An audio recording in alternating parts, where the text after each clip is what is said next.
Hello everyone, we are back with Glen Velvet Reviews today, and I am going to use the nitrate checker. It's been a month. I did 3 water changes. If you saw my last video, or what, I don't know how I put the videos together, I had, 16, I think, was my thing. Let's see, that's why this thing is awesome to have here.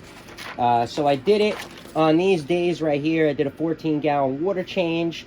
And see, I was getting 16.2, which is high, but that's why you got to keep testing it, so, you know what I mean, you have an idea. If you only test it once, like, you don't know if you did it wrong or whatever. So I did a 14-gallon water change yesterday.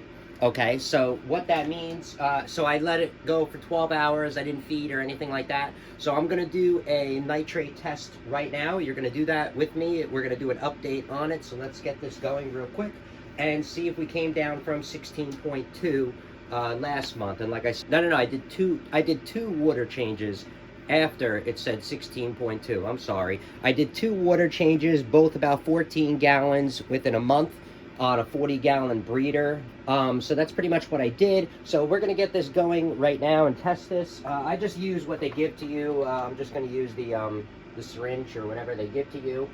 So let's fill this up to the mark of 10, what they say right here. Alright, so that's my 10 milliliters. Alright, so we got up to the 10, which is good. Let's put the cap on, screw this on, clean it off really well.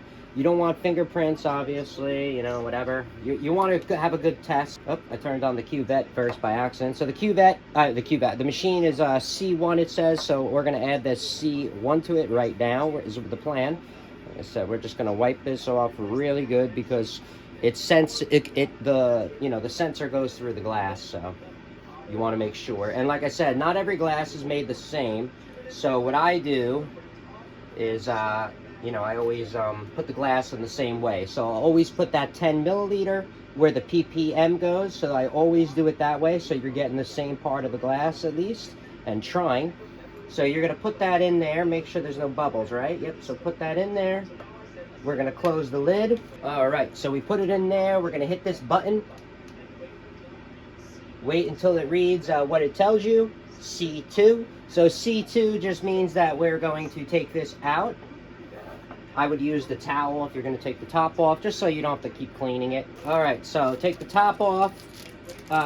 Make sure it's clean. Use the rag, whatever. So you're going to open up this. Okay, so we're going to put the reagent in here. Okay, so we put that in there. Try not to grab it with your hands, obviously. Alright, so we're going to clean the glass again. Alright, so we place the cap, then we got to shake it for 2 minutes. Alright, so we got it. We wiped it down, cleaned it really well. We're going to put the 10 where the 10 goes. And we're going to hit it on that, and we're going to put it in the checker. Make sure it's level, not moving around. And we're going to hold this down until it says 7 minutes. And then that's the timer. And then we'll see what it comes out next. Alright, it's about time. Now we can see what's up. See what we get after our water changes that we did. Like I said, did the 2 14-gallon water changes. 13.8. So I was at 16.2, right?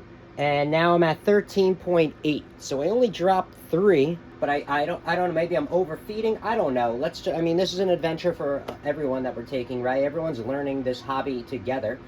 Pretty much from what I saw, there's no, real big companies that are doing science behind fish tanks. There's just not, it's not a billion-dollar industry like Pfizer, and you know what I mean?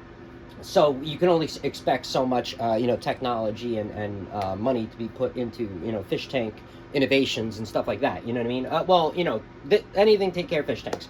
So I'm just saying that. So, whatever, what am I going to do? But this is an update. This is my setup. I just did a water change yesterday. I lost one of my pajama cardinals. You saw my other videos. I had 3. I don't know what happened. I just woke up in the morning and it was just dead on the bottom of the tank.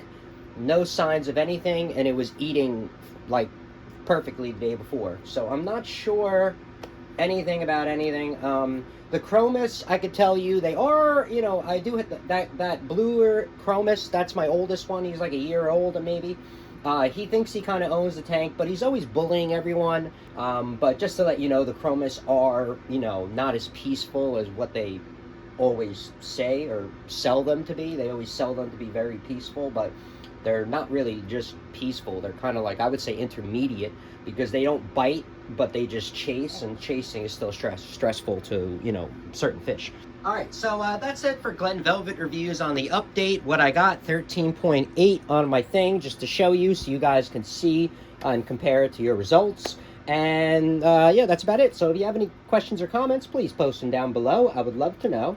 Also, subscribe to my channel. Join me on my review adventures as I try to put up stuff to help out the community, just like I get help from the community. All right, everybody enjoy. Be safe. I'm out. Bye-bye.